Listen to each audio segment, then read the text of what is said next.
We're all talking about the meta and what's good and what's the highest performance and most DPS healer and everything. But what about fun? Well, Don't just healers just want to have fun? Fun is actually important, and some people might overlook that, but I don't think all of them do, because fun at the end of the day is why we play the game, and sometimes fun is not in relation to the performance, and that's okay. Yeah, I think like this is the most important aspect you should be aware of when playing any type of spec. And yes, today we're talking about the most fun healers in our opinion, subjective experience, and so on and so forth. It is mainly when we're talking about these healers, we're looking at, you know, the fantasy of them, how their mechanics, how they work, how their rotation is, you know, how simple, how complicated. And at the end, we can talk about a bit of performance, because we know a lot of people enjoy to be at the top of the meters and stuff. It's fun for some folks. We get that. We accept that. Oh, yeah. But it's like at the end of the list, okay? Fair enough, fair enough. I mean, the performance is, if you don't keep people alive, like what's the point? Yeah, that's no fun if everybody's dying around. All right, let's start it off with Restoration Shaman. And I know Restoration Shaman didn't have like the best times in Mythic Plus, at least, where it kind of struggled a bit. But the fantasy was still there. The everything like they needed to like be the spec that can heal with waves of water and you can healing heal surges. The rains and the waters, and I have to pee half the time I play Resto Shaman. But even after the buffs, the damage at least has been buffed a little bit, and I expect a bunch more healing buffs as well. So if we're gonna put the argument of numbers out, it's gonna happen more and more. But Restoration Shaman, at least for me, has been an all-time favorite healer. It's very straightforward. It's simple. It's a reactive healer. Something happens, you heal that person to full. It has some of the most satisfying cooldowns as a healer, and maybe some of the most iconic ones that a group will probably be hard-pressed to do without, like Spirit Link. Yes, of course. We all know the Spirit Link. Yeah, and also like you cannot underappreciate the value of in-cap totem in a lot of situations when you play with a Resto Shaman. So it has the CC and the utility to it. I think Restoration Shaman at this point maybe could use a little bit more. I don't know. For me, it lacks. You remember that last time we talked about like it lacks the wow factor. For me, I would put it in S tier. No. I would put it into A tier. It has always been one of my favorites. It's usually my default healer in PvP, for instance. I know. And even without the numbers, I feel like it's a good spec. It's fun, and it's also a good spec for new people to try out healing. For sure. Now, at the other hand, it's a Discipline Priest time and talk. And I guess it's by no surprise if you're familiar with our content that both of us love Discipline Priest. Through its bad and its good performance-wise, obviously there was some lacking tools for Discipline when it came to like super high-end content in Mythic Plus and whatever. It has it had its moment in the sun.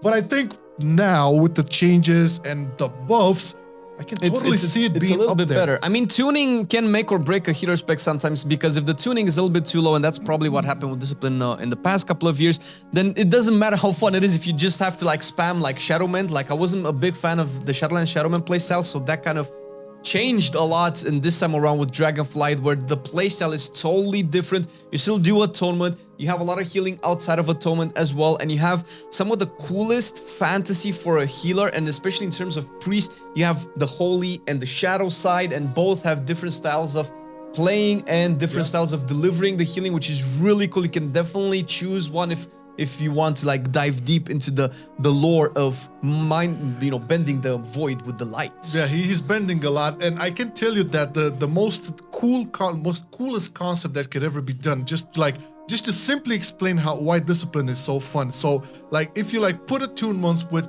your renew and one shield or a couple, and then you start getting your damage abilities on a mob or whatever. It's just the coolest thing to see the heals going up on your targets, on your attunement targets, while you are dishing out some damage on a mob. It's just, that was always the most fun thing for me when picking up a healer, and this is why Discipline is going into S tier. Sorry about that, it's going into S tier. I know it's very subjective. A lot of people are afraid and don't really like the playstyle. We get that. But once again, this is very subjective opinions. You can tell us in the comments why you don't agree. Now, let's talk about Holy Paladin. Holy Paladin. This has been a very niche healer, and it's a little bit different than all the other healers, depending on how you want to play it.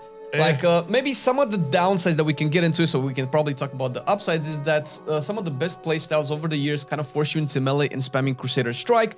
And okay, sure, that is the most efficient way to play Holy Paladin, but that sometimes can be a little bit weird for healers. Like, I just want to make sure that people are healed. I can do some damage every now and again, but if I've like constantly spam Crusader Strike, that can get a little bit tiring. Yes, I believe that the best iteration they did with this whole forcing you to play the melee healer or whatever, that was in BFA when Glimmer was just breaking stuff, and it was fun and rewarding, and you felt like it was super impactful. What they've done now, and this is a similar story to the Red Paladins as well, I feel, is like, okay, they took some concepts from the past and they just made it kind of work, but it doesn't really feel as good as in the past. And there's a lot of things missing for it to be like just super easy flowing in your rotation and not... So the thing is, playing a Holy Paladin with this, let's say, melee approach to it, a lot of times feels stressful, and it shouldn't be that way. You should be a plate goddamn winner in front with your tank over there while dealing damage and killing others. For sure. And you can get punished a lot if you are in that melee range as a Holy. I think this is one of the biggest negatives as overall. It still does good. It still fulfills that fantasy, okay? Yeah, it's the fantasy is actually really cool, being in melee and being a Crusader of the Light and just protecting everybody. I do feel like you mentioned, and I think it's a problem of design. The problem with Glimmer is because it's so accessible, since you can put out a lot of Glimmers so quick, that it has to be nerfed to a point where you feel like you have to spam so many Holy Power generations and spam, and it's a very, very engaging, very fast-paced, which gets a little bit boring after a while because you kind of do the same thing. That's my gripe with it. But it's still like satisfying to pop your wings and just burst. I mean, the fantasy is still there once again. It definitely fulfills all of that, melee Crusader who sails everybody from the front line. That's all cool, and this is why we cannot put it really into a C or D tier. What are your thoughts on maybe placing it into a B? B, I was gonna put it into B. I feel like it's taken a little bit of a dip, and the new town system, I don't vibe with it. Way too much power that I have to pick and not enough Paladin stuff. We talked about forever about the Paladin trees. It's fine. Let's move along to the Holy Priest. The former king. Listen, if you want a super straightforward healer, I don't know, your classical one, just pop a cast 0 to 100%, no time. It's in all of the RPGs. Yeah, it's there. I mean, granted, Holy Priest does have a lot of buttons. Maybe it can take a while to get used to, but it doesn't like... It has a lot of buttons, but it doesn't have super intricate mechanics that you have to pair X and Y and Z to be able to combo with, like Preservation has, with different abilities. It's mainly straightforward, which I guess can be fun, and it does deliver on the fantasy. So your classical RPG healer... It's maybe one of the most satisfying healers to get people from 0 to 100 really quick, because you just explode HP bars, and that can be really cool, especially in raid when you have stuff like Holy Word Salvation, where you just burst a wave of life on everybody, put all sorts of healings out, and you see all the numbers on your screen. That can be very satisfying. And if you really like the theme of being an angel, let's say, because that's the closest thing that we can get. I was expecting you can die and resurrect back. It's a really cool fantasy, and I feel like in terms of fantasy, Holy Priest wins. For me, in terms of playstyle, it can get a little bit dull. It doesn't feel like, as a healer, I want to be able to solve problems. Holy Priest seems like it can only solve problems through big fat numbers, but if the problems get big enough, those numbers don't matter if people die in before you get to cast a spell. So where Discipline brings cooldown reduction, damage reduction, so this Paladin, even Holy Paladin, has better cooldowns than Holy Priest. Holy Priest just puts out a lot of numbers. It's very reactive in a sense, and you don't have all the proper tools. You can prep yourself and basically work towards preventing damage, right? Yeah. This is the main thing, and this is kind of for me a bit of a letdown as well. But once again, if I really want to play the classical healer, just spam cast and whatever, then Holy Priest would be the deal. Lacking a couple of defensives in my book is not necessarily a material. I don't know, maybe after... I would put it behind Holy Paladin. Yeah, behind Holy Paladin. I still have more fun playing Holy Paladin than Holy Priest. Oh, for sure, The same, so same here. we put it there. It's not C or D material. I don't know if we're gonna have any healers over there because we kind of love all of them. That being the case, let's talk about Mistweaver Monk. Ooh, this is also one, we don't agree on some of the DPS, but on the healers, we pretty much see eye to eye, and Mistweaver is one of the funnest healers. I think fun is the best single word that you can use to describe. It is a fun tier list, yes. And it is. I was about to say, and with the design of Dragonflight and seeing the performance, because we do have, you know, performance tier lists, and we know that for sure Mistweaver can also play the fist weaving build, and you can also play the casting build if you don't like fist weaving. So actually, for the first time in years, both of them are fairly competitive with each other, so you can actually choose your poison and actually do what you want. Not to mention the actual playstyle. Yeah, this is one melee healer that you can have it over there with the front line and actually feel satisfying to play. I guess one of the negatives is because these two right now, these two builds are so close to each other in terms of performance, it's bound to happen that at some point one will outshine the other. And when that happens, it's gonna be feeling really nasty for some folks if you're that forced, prefer... kind of like Holy Paladin, if you're forced into a playstyle that you don't like, it kind of feels bad sometimes. Yeah, I know. And I guess I've seen the comments on our previous tier lists and on healers talking about, you know, fist weaving isn't really that easy. It tends to be difficult, especially, you know, with pairing up everything around while also doing mechanics and dodging stuff and, you know, being there with your team. But you cannot deny the efficiency of the healing through fist weaving. That's probably my gripe with Mistweaver, is that Mistweaver is one of the more mana hungry healers. Yes. And the way you bypass that is through fist weaving, because it's very mana efficient and has been over the last couple of expansions. So it sometimes feels like they're not balancing the mana of Mistweaver just because fist weaving can be so mana efficient, and that's a little bit of a letdown for me. But all that being said, the rotation is super fun. It's like super sure. gameplay. You feel very useful with everything that you bring with the incap, you know, Ring of Peace and all of that. So I guess we can rank it higher. I would. I would put a little bit behind Discipline, but around Resto Shaman. I don't know how you feel about it. I'll put it in S tier. No, I'll put it in S tier because it is fun to play, and I know there's other specs that are coming. It is an S tier material. This doesn't have to be the performance or whatever. No, it's our opinion here, okay? Fun it is, and Mistweaver is giga fun. All right. Preservation Evoker! Preservation Evoker, which you can talk about, is a very contentious healer. Is it fun? It's an acquired taste. It's obviously very fun for me since I made it, and I think it can be one of the most fun healers. But it does seem to have some of the highest skill cap, but with the skill cap comes a very rewarding playstyle, which some of the specs that are also very difficult but can dish out the numbers, which, you know, it's numbers. That's the rewarding balance that you kind of have to have when you're playing a difficult healer.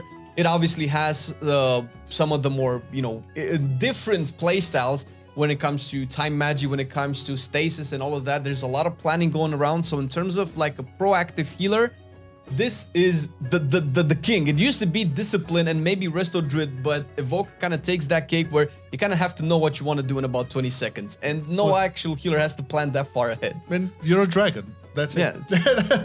Yeah, that's basically it. I mean, we still know that, you know, the Evoker class in general is squishy. It can be like, if you like make the wrong move or something, you will die, and that doesn't really translate into fun. But since I have never touched this, I'm gonna let you decide where to place it. Well, for me, it's a S tier. I would probably play it over Discipline Priest. All right. So that's the dragon. The dragon. It is S tier. I cannot argue with the man since I haven't played it, only seen it. So that's it. All right, let's talk about the last on the list, Restoration Druid. And this is by far, for me, the most appealing healer out of all of them. Not because it's meta, but I always loved how the mechanics of a Resto Druid work.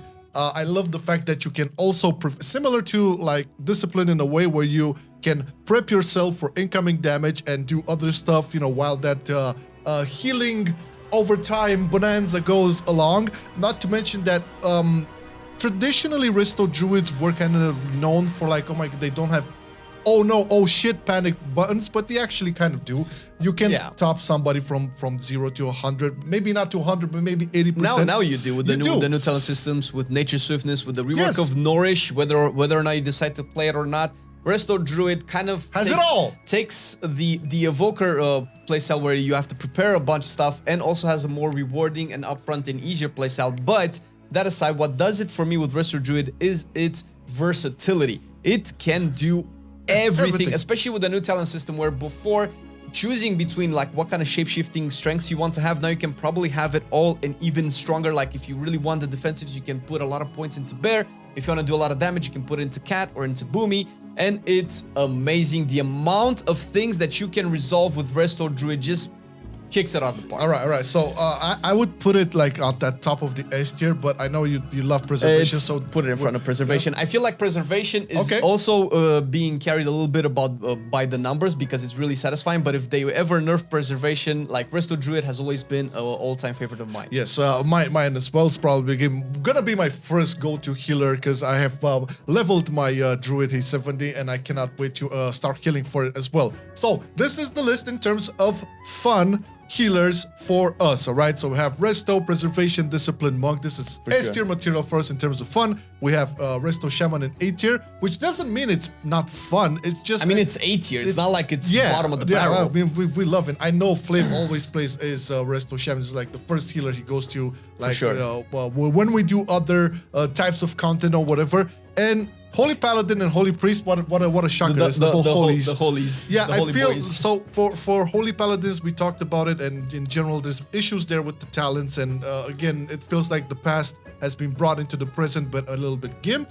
And Holy Priest is just your classical killer, which is really cool, and we love that. I think we can both agree that not having a lot of tools to prevent or to like reduce damage. Although you can have some arguments here and there, but when compared to the others on the list, when you go into priest and you have discipline there, it's kind of hard to stop at holy. That's true. That's true. But hey, let us know what you think. What do you think about this one? Do you agree with us, or how would you counter argument anything here? But it's subjective, okay? So obviously it's clear. Nothing. I mean, but maybe you might have an F tier healer and yeah, let us know in the comments. No and once again, thank you Patrons for supporting this content. This cannot be made possible without you guys. If you want to join the Patreon team, just check the link in the description. There's tons of goodies there for you.